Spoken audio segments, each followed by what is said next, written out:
Bom dia, gente. Vocês estão bem? Quem está feliz aí? Glória a Deus. Muito bom estar aqui mais uma vez. Estávamos com os pastores ontem. Foi uma palavra leve, tranquila, né? Amém. Mas hoje eu prometo que vai ser mais leve, mais tranquilo. Vocês que nós estávamos com os pastores, chegou uma galera aqui hoje.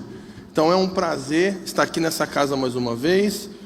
É que eu, de fato, estou em casa, porque isso aqui é uma família que nos recebeu e estou muito feliz, principalmente nessa reunião de pastores e líderes, onde estamos aqui conferindo coisas espirituais com pessoas espirituais. Então é uma honra, é um prazer estar aqui.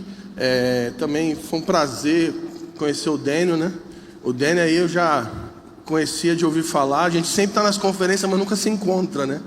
Mas a gente esteve junto, ouviu o Dênio, foi muito bom poder ver um jovem pastor pregando o Evangelho de Jesus Cristo nesses dias. É um pouco, é triste falar, mas é um pouco raro. E é um bálsamo poder ser ministrado pelo Dênio e também estar aqui com vocês. O legal também é encontrar vários pastores, várias pessoas queridas aqui, e sintam-se abraçados. Então essa é a minha parte fofa. Bom, antes de começar o tiroteio, quero avisar que eu trouxe os livros. Alguns já acabaram, mas tem alguns livros na livraria. Então esse aqui, Não Apagueis o Espírito, fala sobre o serviço profético, os dons espirituais, como buscar os dons, como desenvolver os dons. Fala sobre o ministério profético, sobre o serviço profético da igreja. Então, se você quer estudar sobre o profético, quer ensinar o seu povo, esse livro aqui, Não Apagueis o Espírito. Esse aqui, Missão Apostólica da Igreja. Esse livro fala sobre a obra apostólica corporativa e fala sobre o Evangelho do Reino. Então, esse livro vai falar sobre qual é o Evangelho do Reino que Jesus falou em Mateus 24, que precisa ser pregado, e qual é a missão da igreja. Então, esse livro fala sobre o apostólico. Esse aqui fala sobre adoração, a glória devida ao seu nome. Fala sobre uma busca incessante em se relacionar com a presença de Deus e como responder diante da presença. Prefácio do Bob Sorg. Esse aqui, que é o mais denso, Princípios da Batalha Espiritual, que fala sobre fim dos tempos e qual é a postura da igreja com relação a essa guerra que nós estamos vivendo. O livro para líderes também. E a gente também tem um caderno devocional para você comprar, que é um produto que a gente fez de capa dura para você poder escrever os seus insights, sua devocional. E aqui tem também um QR Code com um curso sobre desenvolvendo a espiritualidade que eu gravei. Se você puder comprar os livros, você vai ser abençoado e vai me abençoar também, porque eu volto com a mala vazia e aí eu carrego menos peso. Amém? Então é isso. Meu nome é Fábio Coelho. Eu faço parte de uma rede de ministros chamada Ticum.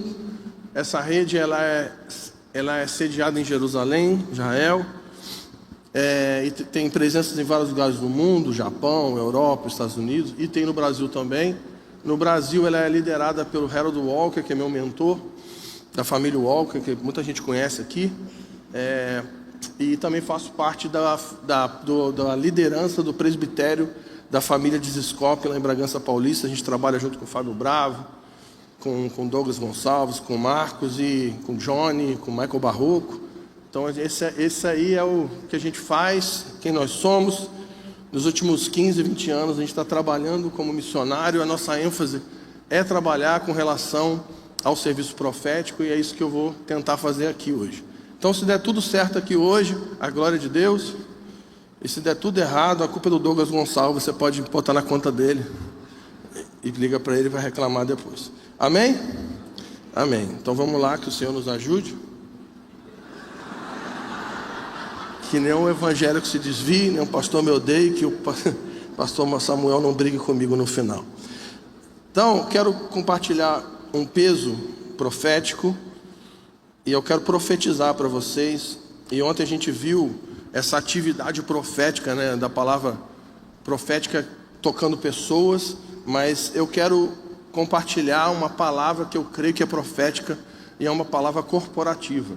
O que vai acontecer é que enquanto eu abrir a Bíblia e começar a proclamar a profecia bíblica, o espírito da profecia vai se mover nessa sala, e o Espírito de Jesus vai falar de forma coletiva, mas também vai falar de forma individual. Então, se a gente sair daqui e você perguntar a 15 pessoas, o que Deus falou contigo? Talvez a gente vai ver 15 coisas diferentes. Então, eu quero que você fique atento, não apenas àquilo que eu vou dizer, não apenas àquilo que está escrito no texto, mas àquilo que o Espírito está comunicando para nós aqui, profeticamente, nessa sala. E também quero te encorajar a anotar. Anote os insights, anote o que o Espírito está queimando no seu coração. Anote, não só aquilo que eu estou falando, aquilo que o pastor Daniel, que os profetas ministraram. Anote, registre. Registrar aquilo que Deus fala é levar aquilo que Deus fala a sério. Amém? Então, como eu disse, eu quero compartilhar uma palavra que eu creio que é profética. Eu quero que você abra comigo em 1 Pedro, no capítulo 4, no versículo 17. As pessoas perguntam: Fábio, na tua opinião, qual é a palavra para esses dias? E falando um pouco sobre o profético, a comunicação profética tem a ver com compartilhar a mente e o coração de Deus através de uma linguagem humana. É compartilhar pensamentos de Deus, compartilhar as intenções de Deus, as prioridades de Deus, os sentimentos de Deus, aquilo que Deus ama, aquilo que Deus odeia. E a base de toda essa comunicação profética não são sonhos, visões, impressões, mas é a Bíblia, porque a Bíblia é a palavra profética, a lâmpada que ilumina lugares tenebrosos. E quando as pessoas me perguntam: Fábio, qual é a prioridade de Jesus para esses dias? Eu quero dizer que, na minha visão, esse versículo fala sobre aquilo que Jesus está fazendo no planeta Terra agora. Essa passagem está falando de um contexto de tribulação, está falando de um contexto de pressão. A igreja está sob pressão, está sob martírio. Os crentes estão sofrendo. E está acontecendo um abalo no mundo, e está acontecendo um abalo no meio do povo de Deus. E aí Pedro, nesse contexto, ele fala isso aqui que é violento. Ele diz assim: porque chegou o tempo. Você pode dizer isso: chegou o tempo. Eu amo estar em reunião de pastores e líderes para ficar mandando o pastor repetir e eu virar para a pessoa do seu lado e falar. Eu amo isso aí, porque pastor adora fazer isso, né? Agora é a tua vez. Vira para a pessoa do seu lado e diga: Palmeiras não tem mundial. Não, é sério, gente. Não, vamos pro sério. Calma. O pessoal está aplaudindo isso. Terra, vamos lá. Então Pedro está dizendo: porque chegou o tempo. Repita comigo: chegou o tempo. Chegou o tempo de quê? De começar o juízo pela casa de Deus. Se começa por nós, qual será o fim daqueles que não obedecem o Evangelho de Deus? O Senhor está voltando para julgar o cosmos. O Evangelho de Jesus Cristo não é uma mensagem apenas de salvação. Se você prega um evangelho que só prega a salvação, você está pregando o evangelho incompleto. O evangelho de Deus é uma mensagem de um Deus que é redentor e também de um Deus que é justo juiz. O evangelho prega de um cordeiro sacrificial, mas também prega de um leão que está vindo para julgar as nações. Por isso que a Bíblia diz que, quando fala sobre esse período do estabelecimento do reino de Cristo, fala sobre o grande e terrível dia do Senhor. O dia do Senhor, ele é grande, ele é glorioso, ele é grandioso, mas ele também é terrível. Então isso é o Evangelho. A primeira vez que o Evangelho é pregado na Bíblia é Gênesis 3,15, que ele é pregado de forma direta. E o próprio Deus está pregando o Evangelho para a serpente, para o diabo. Olha que bênção. A primeira pessoa que pregou o evangelho na história foi Deus. A primeira pessoa a primeira criatura para a qual o evangelho foi anunciado foi o diabo. Olha só que bênção. Em Gênesis, Deus evangelizou o diabo. Para quê? Para que ele fosse salvo? Não. O que ele diz? Porque o descendente da mulher se levantará e vai esmagar sua cabeça.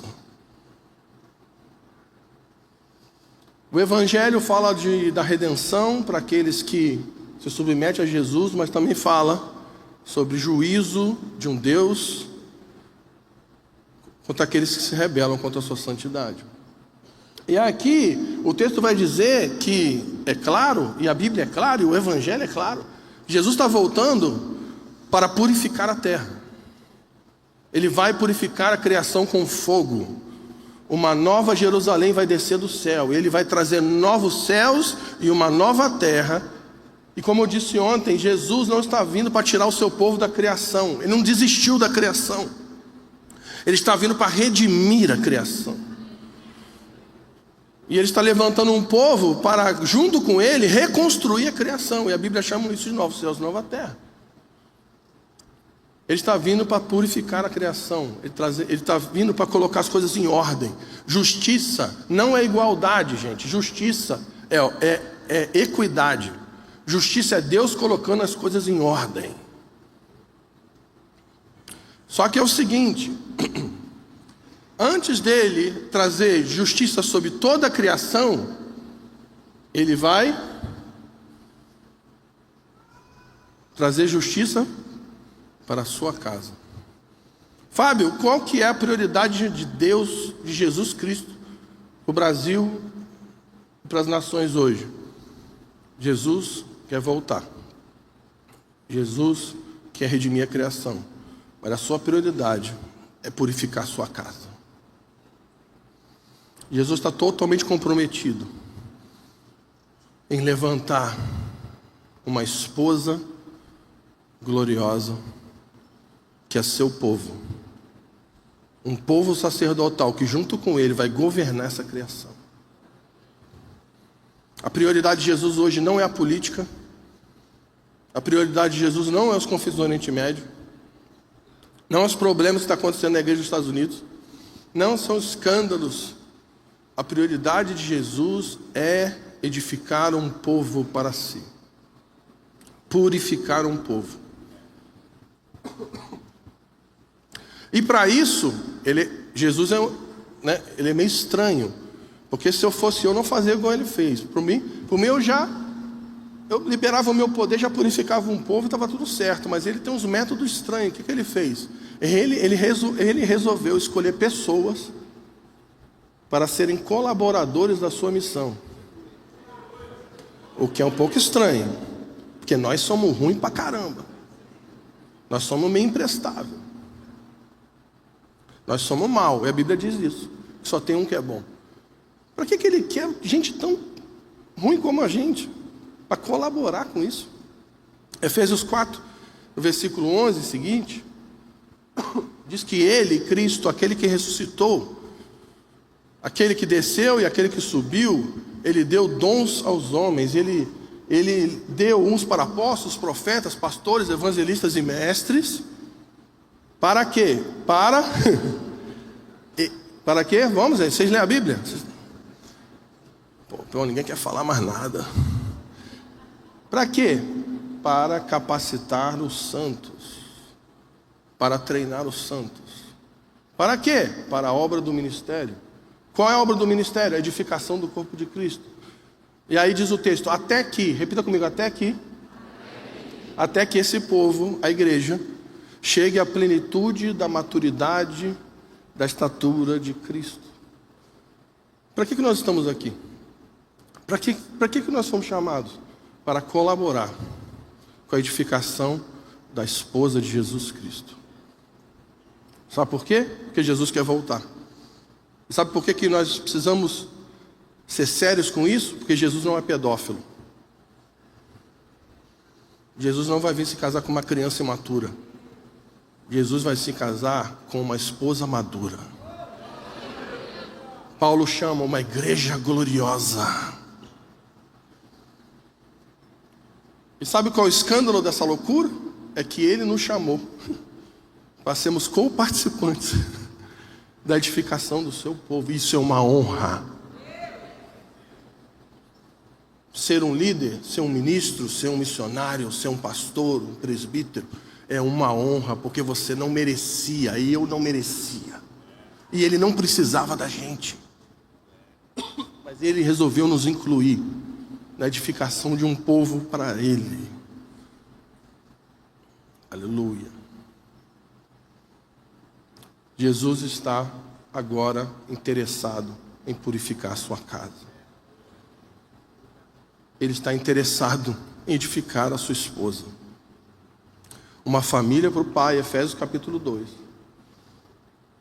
Um corpo para o filho. E um santuário para a presença do Espírito Santo. E nós, líderes, pastores, somos chamados para ser co-participantes dessa edificação.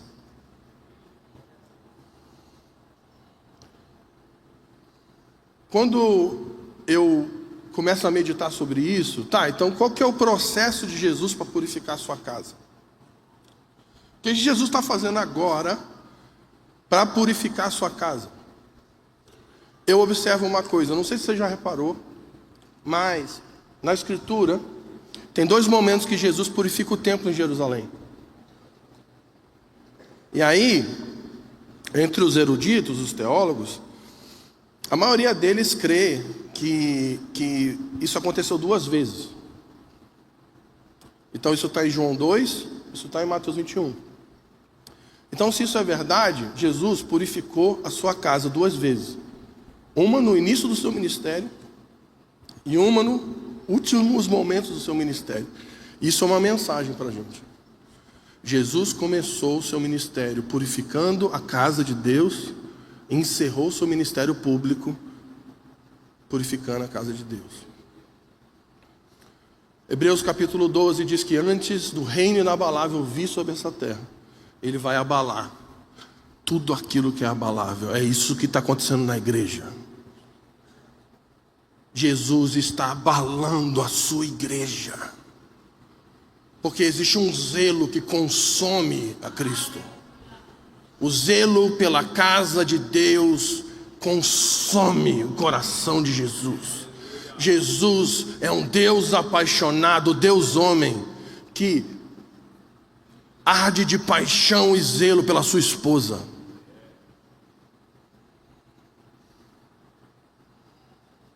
Jesus não é um homem banana que vê a sua esposa sofrendo, sendo maltratado e fica quieto. Jesus é um Deus totalmente apaixonado pela sua esposa.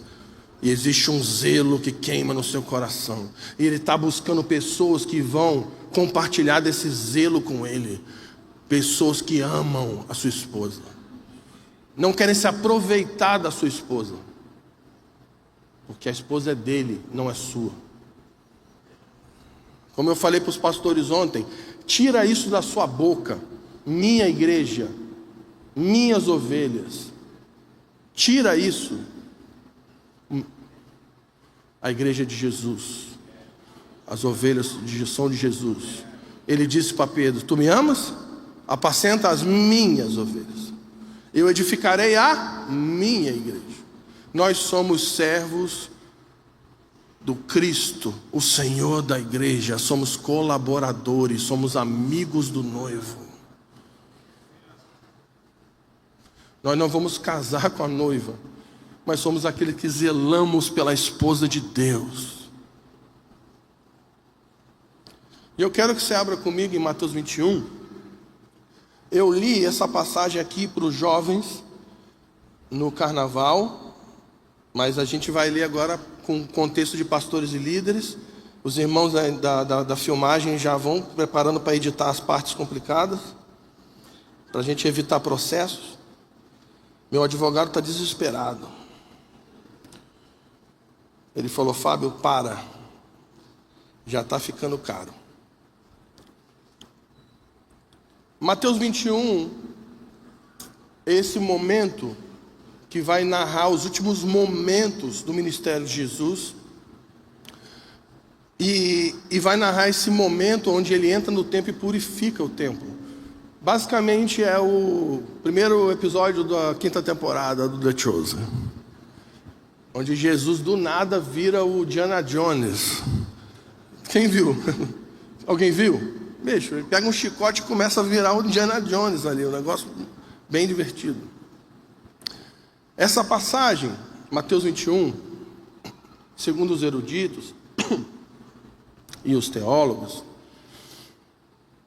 provavelmente está acontecendo no período da Páscoa, ou alguns dias antes, que é onde uma multidão de judeus está indo para Jerusalém para celebrar a festa. E Jesus está indo com seus discípulos também. E o texto vai dizer que Jesus estava indo em direção a Jerusalém, e ele chega no Monte das Oliveiras, que fica em frente da parte oriental de Jerusalém. E aí quando ele chega, ele manda os discípulos ir lá pegar um jumentinho. Vai ali, pega um jumento e tragam para mim. O que se algum desavisado pegar um versículo isolado, pode acusar Jesus de ladrão de jumento. E eles vão lá, pegam um jumento, trazem para Jesus. E por que ele faz isso?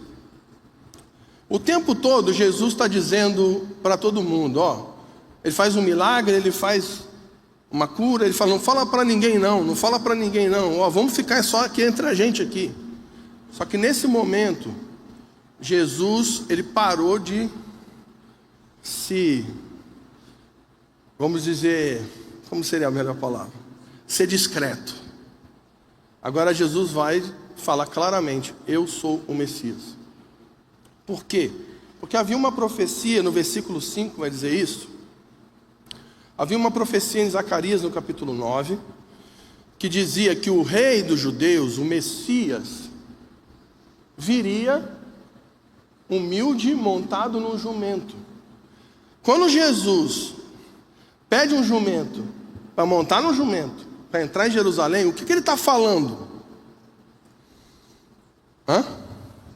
Eu vim para cumprir essa profecia. Eu sou o Messias. O rei dos judeus chegou. Eu cheguei para cumprir a palavra profética. Aí começa aquele alvoroço. Tinha uma multidão em Jerusalém, porque é por causa da festa. O texto vai dizer que tem uma multidão vindo com Jesus e uma multidão vindo da cidade, ou seja, caos. E aí o pessoal começa a ver o profeta de Nazaré, que já era conhecido por multiplicar comida, tirar moeda da boca do peixe, trazer ensinos extraordinários e ressuscitar Lázaro. Ele está vindo no monte. O que todos os judeus falaram? O Messias chegou.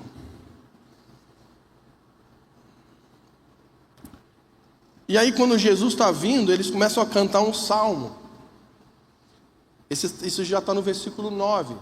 Eles começam a cantar um salmo. O salmo é 118. E o que eles cantam? Hosana ao filho de... Bendito é aquele que vem em nome do Senhor. Hosana nas alturas. Por que filho de Davi? Porque o Messias era o filho de Davi, o descendente de Davi, de 2 Samuel capítulo 7, que recebeu o reino eterno da mão de Deus. Então o que eles estão falando? Jesus está dizendo, o Messias chegou, e a multidão está dizendo o quê? O filho de Davi chegou. Então eles cantam Hosana. A palavra Hosana, não sei se você sabe, significa salva-nos. O Messias chegou para nos salvar. Uma multidão de judeus está louca em Jerusalém, dizendo, o Messias chegou. E ele veio para nos salvar. Agora vamos pensar. Um judeu nessa época, quando está dizendo, o Messias chegou para nos salvar, esse vai ter que ser forte. Mas ele não tem um pensamento muito que a gente tem sobre salvação, não. Um judeu tá pensando o quê? Ele veio para nos salvar de quê? Do inferno? Do pecado? Não. Vem para nos salvar do Império Romano. O que eles esperavam que o Messias fizesse? O que eles esperavam que Jesus fizesse quando entrasse em Jerusalém? Desse um golpe militar. O pessoal está se identificando já. Reunisse um exército, desse um golpe militar e matasse os romanos. Não parece que os crentes brasileiros têm não parece um pouco com isso? Tem gente pregando sobre isso em púlpito, gente. E como o pastor Daniel falou, vamos voltar a pregar Cristo. Vamos parar de pregar ideologia e opinião política. Eu vou falar um pouco, eu vou abrir um parênteses sobre o profético. A função do profético é de liberar a palavra profética para os políticos e não adular político. Havia um profeta no reino de Davi, ele era amigo de Davi. Ele era da equipe de Davi, ele era próximo de Davi. E um dia Davi falou: vou construir um templo. O profeta falou: com certeza, faz o que você quiser. Você é incrível, Davi. Você é meu político preferido. Aí o profeta está indo para casa e Deus falou assim: ô profeta, quem mandou você falar aquilo para Davi? Que é para construir o templo. Volta lá e desfala o que você falou. Aí o profeta assim, triste, tem que voltar. Ô Davi, sabe aquilo que eu te falei lá? Então, Deus falou que não é para fazer não. Porque o descendente vai se levantar e ele vai construir o templo. Sabe qual era o problema do profeta? Ele estava tão perto do político, ele estava tão comprometido, que ele estava concordando com tudo que ele falava. Pô, silêncio maneiro.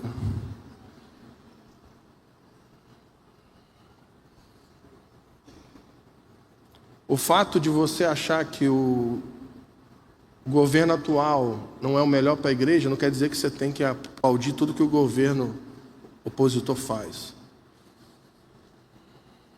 O fato de eu ter certeza que Israel tem direito a uma terra, porque está na Bíblia, não quer dizer que eu tenho que aplaudir tudo que o Estado moderno de Israel faz. Se o Estado moderno de Israel jogar uma bomba no orfanato, eu vou ficar aplaudindo. Eles estão certos, eles são Israel. Não. Nós precisamos ser proféticos, gente. Fecha parênteses. Voltando. Eles esperavam que Jesus reunisse um exército, fizesse um golpe militar e matasse os romanos. E eu vou te falar, eles tinham base bíblica para isso. Porque tem profecia que diz que o Messias vai vir para, adivinha, reunir um exército, matar os seus inimigos e dar um golpe nos governos da terra. Ele vai assumir os governos da terra. Ele vai fazer isso. Jesus, quando voltar, ele vai reunir um exército de anjos e santos. Ele vai descer das nuvens do céu. E ele vai matar os seus inimigos, aqueles que se rebelarem contra ele. E vai manchar o seu manto com o sangue dos seus inimigos. Isaías 63 fala sobre isso, Apocalipse 19 fala sobre isso. E ele vai depor todos os governos da terra e vai sentar sobre o trono da criação. Isso vai acontecer, mas deixa eu dizer uma coisa para você. Jesus tem uma prioridade. Antes dele julgar o mundo, ele vai purificar sua casa primeiro. Jesus não vai voltar para fazer isso antes de levantar uma igreja gloriosa, antes de purificar o seu povo, antes de abalar a igreja global e remover toda a impureza do nosso meio, de denunciar o falso evangelho, falsos profetas e falsa igreja. E sabe o que Jesus faz? Jesus frustra os judeus. Em vez dele ir para a casa de governo e mata os romanos, ele entra no templo. Para quê? Para purificar a sua casa. Pastores e líderes, eu quero chamar vocês para olhar Mateus 21, versículo 12, com muito carinho e muito temor nessa manhã. Eu creio que isso é uma palavra para o nosso tempo. Mateus 21:12 diz que Jesus entrou no templo e expulsou todos que vendiam e compravam. Derrubou as mesas dos cambistas e as cadeiras daqueles que vendiam pomba. Não sei se você tem contexto, mas naquela época as pessoas vinham de muito longe para sacrificar. E qual seria o certo? O certo seria, se ele vai sacrificar na Páscoa, ele vai pegar um cordeirinho, um animal, vai trazer para casa, eles vão cuidar daquele animal, a família vai cuidar daquele animal, e aí quando chegava na Páscoa, levava o animal até o templo e sacrificava. Esse seria o certo. Você imagina, abre só um parênteses, tu imagina as crianças brincando com aquele animal, e as crianças deviam dar nome para aquele animal. Talvez a criança devia dormir com o cordeirinho. Chegava na Páscoa, o pai, então, vamos pegar o cordeirinho, filha. Para quê? Para oferecer ele como sacrifício. Fecha esse parênteses. Aí, só que nessa época, era muito complicado, as pessoas vinham de longe. Imagina trazer um bicho debaixo do braço. Era muito complicado. Então o que eles faziam? Eles chegavam no templo e compravam um animal para sacrificar. E no pátio dos gentios, dentro da casa de Deus, havia um comércio. E aqui, deixa eu te falar uma coisa. Porque Jesus está confrontando o comércio na igreja. Então não pode vender coxinha no final do culto. Gente, o problema não é a coxinha. O problema não é a livraria. O problema não é o pastel de queijo. Jesus está confrontando um sistema de corrupção. Por quê? Porque naquela época, se você trouxesse um animal de casa, o sacerdote tinha que avaliar o teu animalzinho, e se ele achasse qualquer defeito que ele vinha da cabeça dele, o que ele fazia? Ele rejeitava. Então o que o sacerdote fazia? Eles montaram uma estrutura para vender animal. E o animal chegava, o que ele fazia? Ele rejeitava. Não, você tem que comprar o meu animal. Havia uma estrutura de corrupção dentro da casa de Deus. E pior, se você fosse comprar o animal, você não podia trazer moeda estrangeira. Você tinha que comprar com a moeda local. Aí adivinha, tinha uma casa de câmbio dentro da igreja. Tu imagina, nós estamos aqui, aí vamos tirar aqueles levantadismo de oferta. Mas é o seguinte, a gente só aceita dólar. E para você ofertar, vai ter uma casa de câmbio aqui do lado e vai ter um cara trocando real por dólar. Mas nós vamos ganhar uma taxa por isso, tá? Entendeu o que está acontecendo? Está muito silêncio, está mortal o silêncio. Tem gente que está preocupada com Jesus que não é pedófilo até agora. Eu penso assim, mas pedófilo? Jesus não é pedófilo.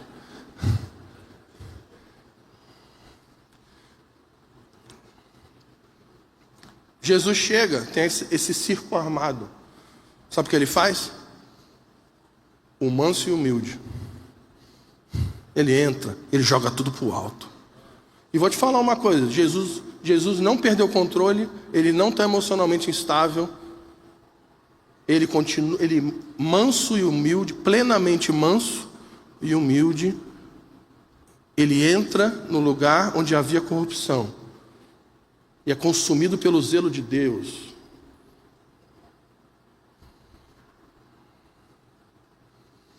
E ele joga tudo para o alto. E eu quero ensinar uma coisa para vocês, pastores e líderes, que é o seguinte: Jesus expulsa aqueles que vendiam e aqueles que...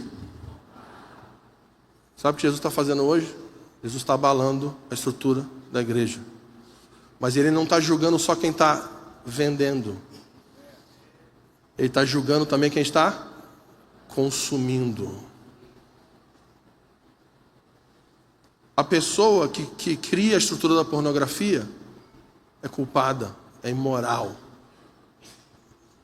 Mas o pastor evangélico que está consumindo a pornografia também é culpado e também é imoral. Se você não se arrepender, você vai passar pelo juízo de Deus. Ele está confrontando quem está criando a estrutura de corrupção, mas está confrontando quem está consumindo. Mas o pregador cobrou 15 mil dólares para pregar, mas você pagou. Então você é tão culpado quanto ele, você não é inocente.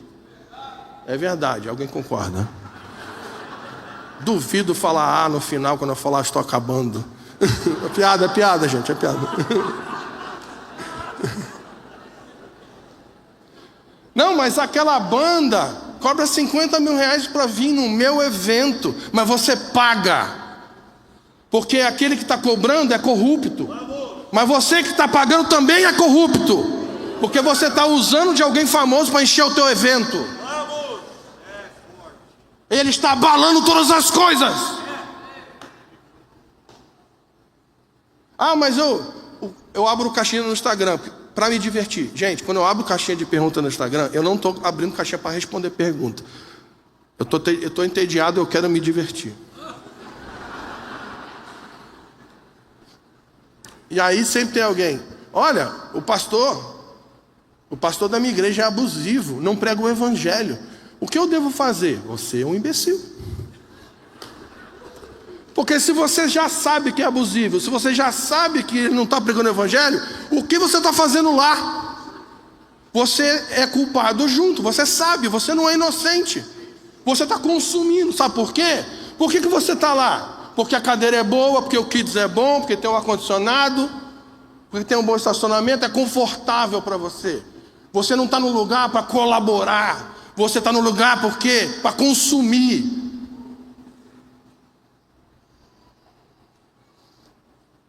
Senhor, guarda-nos na internet agora. Uma vez eu fui visitar um cara muito rico. Senhor, tira isso da internet depois. Ele é tão rico que tem rico no nome dele.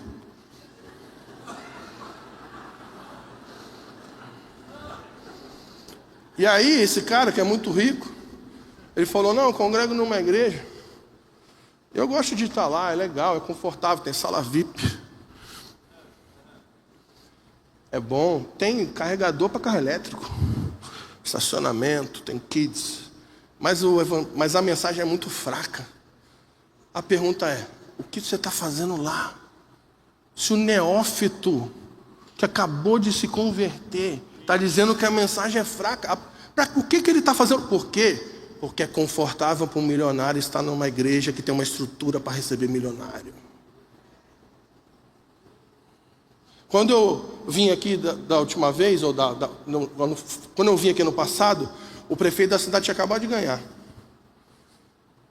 O pastor Samuel ligou e subiu aqui e falou assim: o seguinte, o prefeito ganhou, ele é membro daqui, e ninguém vai pedir nada para ele. E outro, o prefeito aqui é o seguinte, ele é um membro da igreja, então ele vai sentar aqui, ele não enche o saco dele, não perturba, ele está aí, ele é legal. Ele é maneiro, pô, eu abracei ele ali, eu gosto dele. Ele falou que vai me levar para tomar um café. E aí, de repente, a gente cria uma estrutura para celebridade. Por quê? Porque é confortável. O cara está na igreja e ele está porque é confortável, ele está consumindo. Você leva pessoas para o teu púlpito que não vive vida de igreja, não congrega, não tem pastor, só porque tem seguidor no Instagram, e você é culpado também. Nunca leve alguém para pregar na sua igreja, que é a sua, deve ser. Se a pessoa não vive vida de igreja, gente, ministério para eclesiástico acabou. Isso acabou. Missão para eclesiástico acabou. Gente, isso acabou. Não existe missão fora da igreja. Não existe profeta fora da igreja. Não existe pregador itinerante fora da igreja. Nunca dê o púlpito para alguém que você não tem para quem ligar se ele fizer bosta. Isso eu fiz. Liga pro Douglas depois. Mas eu troquei a palavra na mente rápido. Tem um shift que é MFI. Aí eu tenho um módulo MFI, tem um módulo underground. Voltamos para o módulo MFI. Senhores amados, queridos, pastores de Jesus. Jesus vai te cobrar se você consumiu da corrupção. Jesus está virando a mesa da igreja mais uma vez. Como diz o meu amigo Judson de Oliveira, Jesus está virando a mesa da igreja mais uma vez. Ele está sacudindo tudo que é abalável. Ele vai sacudir, ele já está sacudindo. A gente tem os irmãos americanos aqui. Deus está abalando a igreja dos Estados Unidos. E Deus está abalando a igreja do Brasil. Toda a estrutura que envolve ganho humano, benefício próprio, Jesus vai julgar. E no nosso meio, estou falando das nossas comunidades, estou falando de algo longe. Deus vai começar a abalar estruturas que nós criamos para o nosso conforto. Porque todo mundo aqui, em algum momento, pode cair nisso, e a gente cai nisso. E a gente não faz coisas que são bíblicas porque é mais confortável. Um exemplo, Mateus 18. O que é que diz Mateus 18? Se alguém está em pecado, você confronta ele. Aí ele não quer se arrepender, você confronta de novo. Não quer se arrepender, leva mais 2, confronta. Não quer se arrepender, trama o presbitério. Não quer se arrepender, faz uma reunião da igreja e diz: esse cara gentil e publicano, nós estamos entregando ele para Satanás e ele está excluído da comunhão. Qual foi a última vez que você fez isso?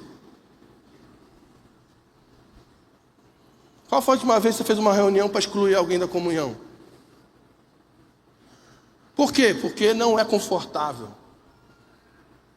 Não é legal você fazer uma reunião para entregar alguém para Satanás, para que, se possível, ele se arrependa. Ah, mas isso aí é muito duro. Então, saca a Bíblia? Conhece a Bíblia, gente? Isso aqui é o manual da igreja. Não é estratégia que você aprendeu no site da rede que você gosta, não. Aleluia. Agora eu vou falar de algo, a minha opinião. Aí depois o pastor Samuel se vira e ele pode falar: Fábio, você está errado. Coríntios 11 está dizendo que se você, na ceia, cria um ambiente onde pessoas que não discernem o corpo estão comendo da ceia, então essa pessoa está sob maldição.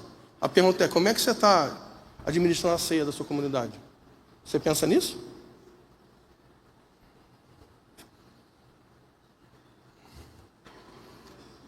Aleluia. Vai dando glória, gente. Jesus está sacudindo tudo. E Ele vai sacudir as nações, Ele vai julgar o mundo, o cosmos, a política, a sociedade.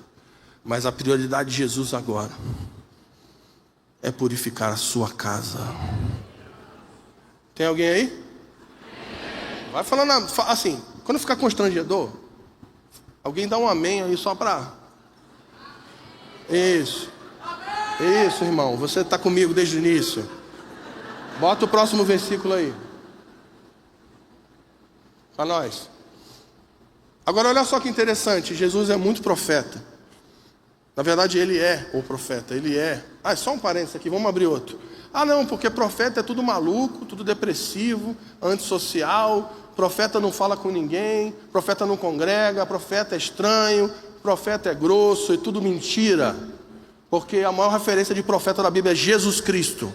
E Jesus Cristo era totalmente alguém que tinha comunhão, que era amável, que era humilde, que era relacional.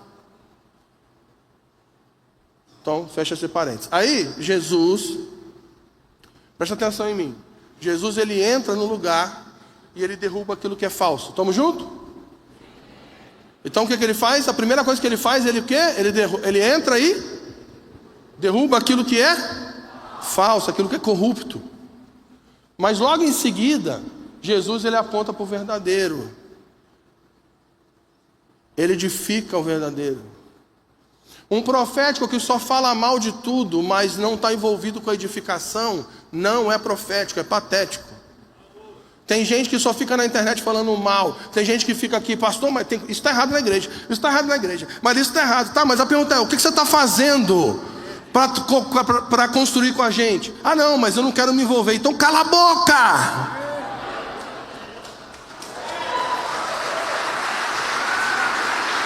Nessa hora os pastores aplaudem. Nessa hora a pastorada só aplaude. Podia ter aplaudido várias vezes, mas esperou esse momento.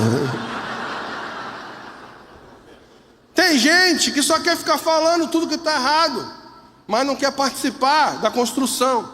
Ninguém tem autoridade para falar para a igreja se não sofre as dores da igreja. Deus está falando um tempão, fica tranquilo. Então, a gente precisa entender isso, que existe um peso profético vindo sobre nós. Estou falando nós, não estou falando de os profetas, estou falando dos líderes que estão aqui. Tem uma graça profética, o Espírito do Cristo está vindo sobre nós, está nos chamando para zelar pela casa de Deus. Isso tem a ver com o confronto com aquilo que é corrupto, mas também tem a ver com a responsabilidade de edificar aquilo que é certo. Jesus não entrou no templo apenas para derrubar e ir embora. Ele derruba e ele aponta. Ele confronta, ele edifica. Ele exorta, ele constrói. Qualquer movimentação profética que só quer derrubar e não está comprometido em construir nada, era melhor você nunca ter mexido. Quando Jesus está profetizando, ele diz: quando um demônio, um espírito imundo sai de alguém, ele vai dando uma volta, e aí passa um tempo, ele volta e vê a casa vazia. O que ele faz? Ele chama 7 piores e fica pior. Quem está entendendo? Ele diz assim: essa geração perversa.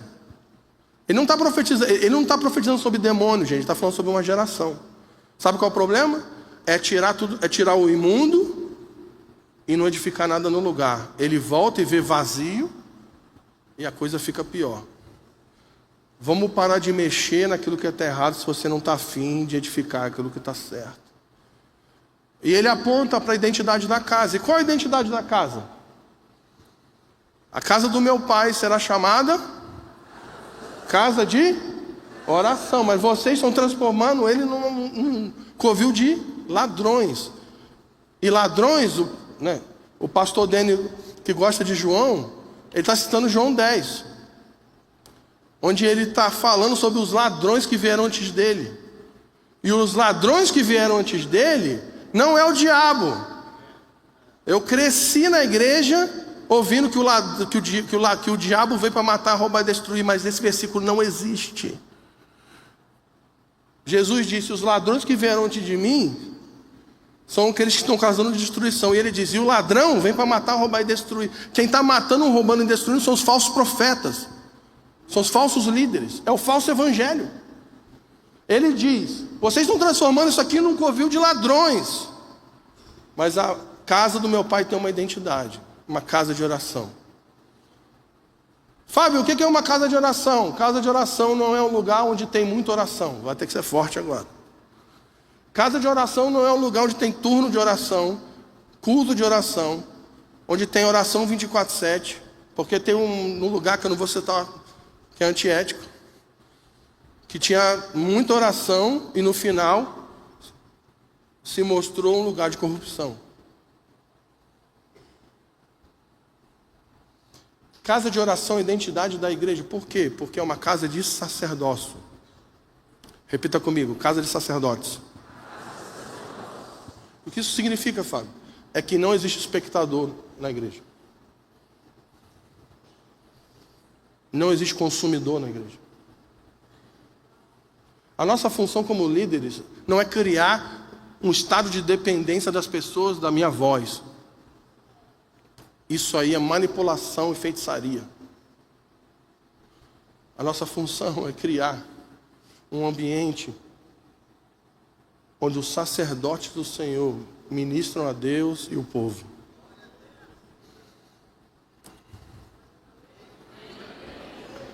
Quem está entendendo? Se as pessoas estão vindo da comunidade que você lidera para consumir, você está falhando como líder. Ah, mas aqui todo mundo, ninguém quer fazer nada. Então, porque você faz tudo,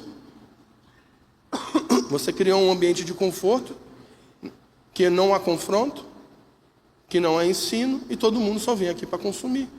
Aí vira um clube. A pessoa está estressada do trabalho durante a semana, e no final de semana ela vem para relaxar, ouvir uma boa música. Uma boa palavra motivacional que diz: você é o centro de Jesus. Tudo que você quiser, tudo que você pensar, tudo que você desejar, Deus vai te dar. Cala a boca.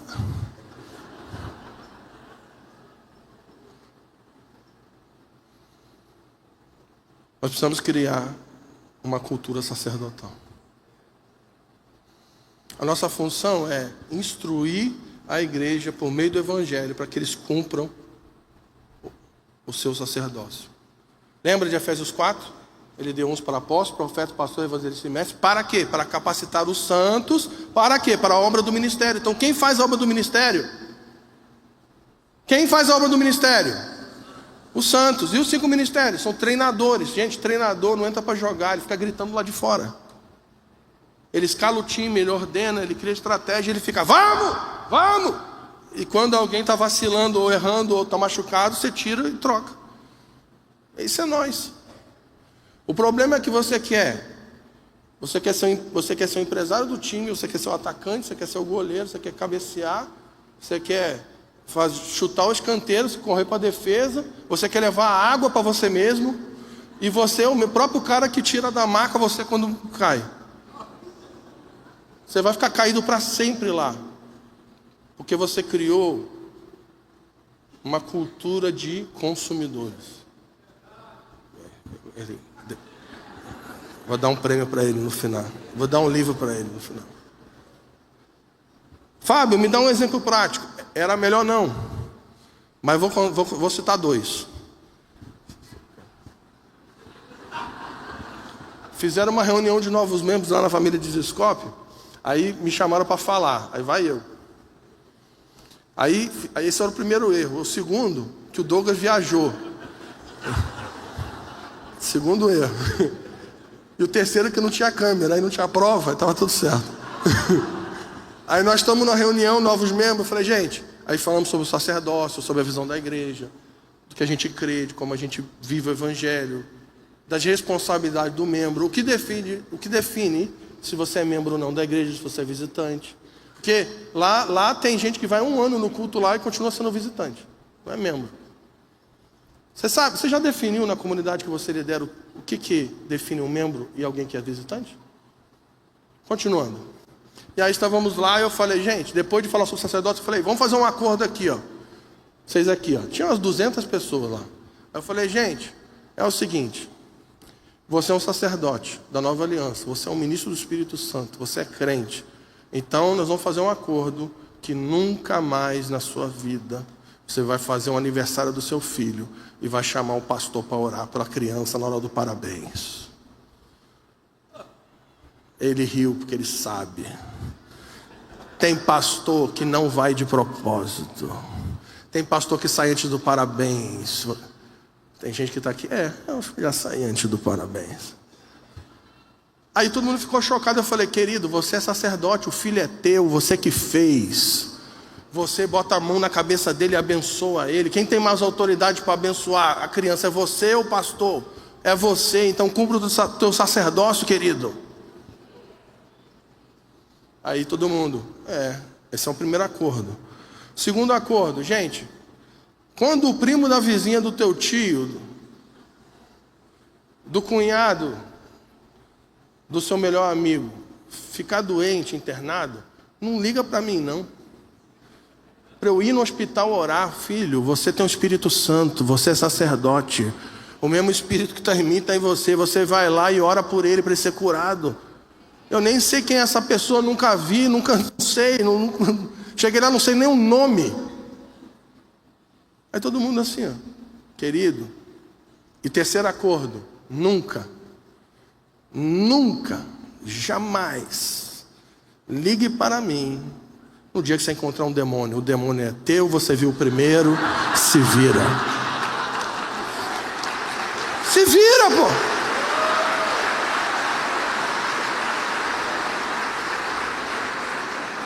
É teu, você viu primeiro, é teu, se vira. Nunca mais. Mas assim, aí qual que é? Aí tem uma prerrogativa, já estou terminando. O Daniel perdeu essa parte. Tem uma prerrogativa. Se tu ficar tentando expulsar e depois de 3 horas não conseguir, não tem problema. Faz uma chamada de vídeo que a gente trabalha por Zoom. Eu já expulsei demônio por Zoom. Por telefone. Gente, a gente precisa criar uma cultura sacerdotal. Nós precisamos ensinar os santos a não depender da nossa mensagem. Nós precisamos ensinar os santos a ler a Bíblia toda sempre. Nós precisamos ensinar os santos a não depender da nossa oração. Nós precisamos ensinar essas pessoas a ter uma vida de oração. Não quer dizer que eu nunca vou servir as pessoas. Não quer dizer que eu nunca vou instruir. No momento de dificuldade, no momento de dor, nós vamos intervir. No momento que você tiver um caso que for maior do que as tuas habilidades, que a tua sabedoria, que a tua inteligência, que a tua autoridade, nós vamos intervir. Mas criar uma dependência? Não. A gente precisa criar uma cultura do profético de todos os santos. Todos podem profetizar. Todos podem ser cheios do Espírito Santo. Todos podem ser intercessores. Todos são adoradores. Todos podem pastorear pessoas. Pessoas vão discipular pessoas para Jesus, mesmo sem ser ordenadas. E aí eu quero terminar, porque tem uma graça naquela sala ali, uma unção. Eu nunca comi mal naquela sala ali. Ela é incrível.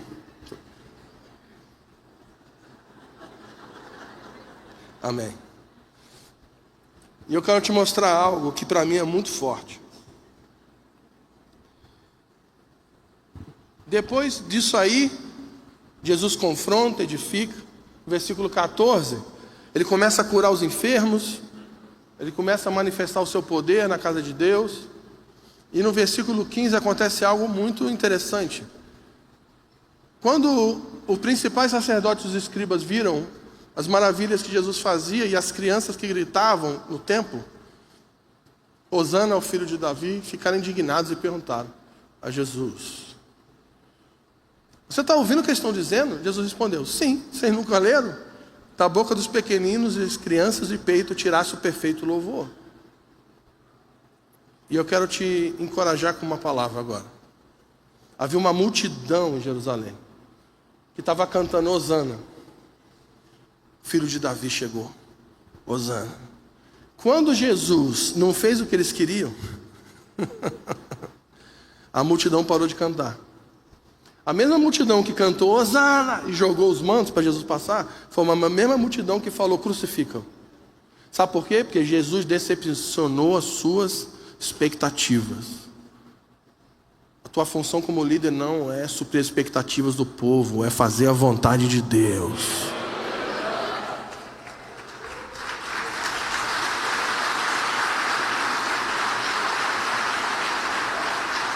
Mas Jesus, se eu fizer isso, eles vão ficar frustrados. Problema. A multidão para de cantar. Mas escuta.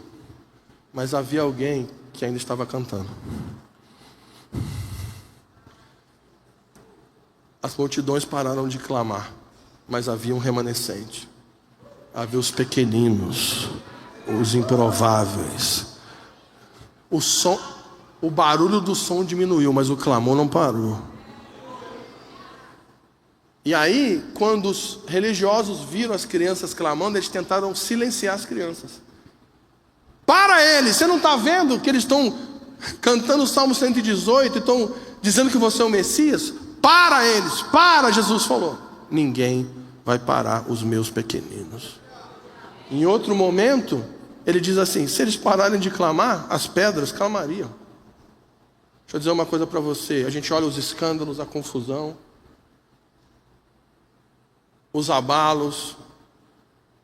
E eu quero dizer, é Jesus que está abalando a igreja. É Jesus que está sacudindo tudo. Jesus está abatendo líderes nas nações. Está chacoalhando estrutura. É Jesus que está fazendo isso. É lógico que o diabo se aproveita disso que Jesus está fazendo para criar confusão, para criar decepção no povo. Mas é Jesus que está abalando a sua igreja. Parece, às vezes, não sei você, líder, mas às vezes eu quero ficar em casa. E eu falo assim, gente, mas não vai parar os problemas? Não vai parar os escândalos? Não vai parar essa confusão? Parece que está tudo perdido. Mas eu quero te dizer que existe um povo que ainda está clamando. Existe um remanescente que está de pé, olhando para Jesus, com os olhos concentrados e fitos nele. É uma geração que tem erros, defeitos, tem excessos, mas que não se corrompeu. O Senhor está levantando no Brasil e nas nações uma igreja gloriosa. Ele está levantando uma casa de oração, uma casa de sacerdotes. E eu quero dizer que se você está aqui nessa sala, e eu estou aqui nessa sala, e se o pastor Samuel ouviu de Deus para preparar isso tudo aqui, eu quero dizer que você faz parte disso. Então, se você precisa se arrepender de algo como líder, se arrependa. Se você está envolvido com corrupção de alguma forma, seja financeira, sexual, abuso de poder, se arrependa agora. Se você percebe que a comunidade que você está liderando, existe uma cultura de consumismo e letargia, então junta a sua comunidade e se arrependa com ela. Prega o evangelho para ela. Ensina, confronta, aponta. Vamos sair da letargia. Porque ainda existe uma geração, um remanescente que está de pé, clamando, Hosana, salva-nos, Senhor. Hosana é o filho de Davi. Salva-nos, Senhor. Salva-nos de nós mesmos. Salva-nos, Senhor. Salva-nos da letargia. Salva-nos da cegueira. Salva-nos da frieza dos últimos dias. Salva-nos da imoralidade. Salva-nos do divórcio. Salva-nos da prostituição, do adultério. Salva-nos, Senhor. Você pode ficar de pé, por favor?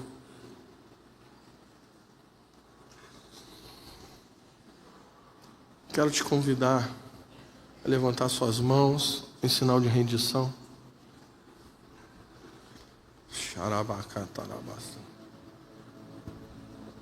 Vamos fazer essa oração.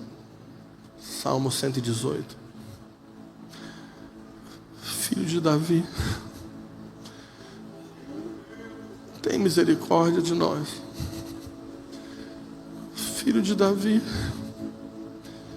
Rei dos reis, manso e humilde, tem misericórdia da sua igreja. Tem misericórdia do seu povo. Tem misericórdia da igreja brasileira. Salva-nos, Senhor. Salva-nos, Senhor. Salva-nos, Senhor. Estende a sua mão poderosa sobre nós e salva-nos. Aonde o nome do Senhor for invocado, ali haverá salvação. Pega as suas mãos e vamos começar a levantar um clamor de intercessão para a igreja brasileira.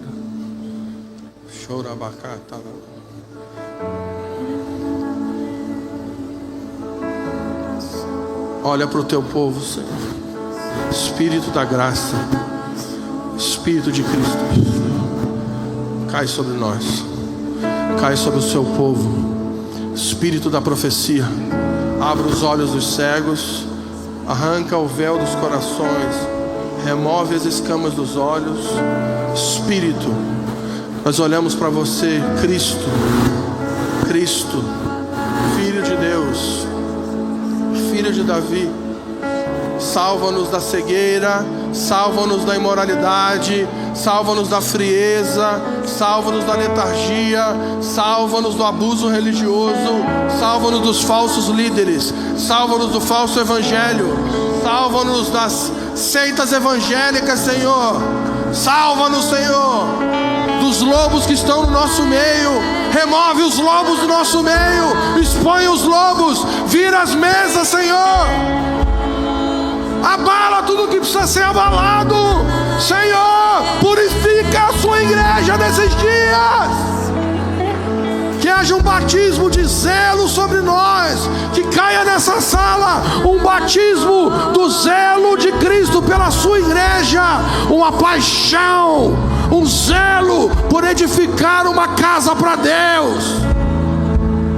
Espírito da profecia, levanta nessa sala amigos do noivo, que não vão usar a noiva, mas vão cuidar da noiva, vão proteger a noiva.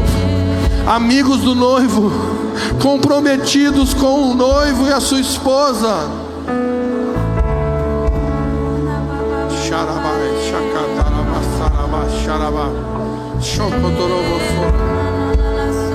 Senhor, não nos deixe ficar fora daquilo que você está fazendo. Senhor, não nos deixe ficar fora daquilo que você está fazendo. Não nos deixe ficar fora daquilo que você está fazendo. Hosana, Hosana, Hosana nas alturas. Hosana nas alturas. Bendito é aquele que vem em nome do Senhor. Ele está vindo para julgar a terra. Ele está vindo para purificar a criação com fogo. Mas o fogo do Espírito está purificando o seu povo. Essa é a prioridade de Jesus. Ele está vindo. Ele está vindo. Aumenta o fogo da santidade no nosso meio. Fogo de pureza. Fogo que traz o zelo de Deus. Espírito de temor. Vem sobre nós. Vem sobre nós. Que o mesmo fogo que tocou nos lábios de Isaías marca o nosso coração nesses dias. Tenha misericórdia, Senhor. Não nos deixe ficar fora daquilo que você está fazendo. O descendente de Davi.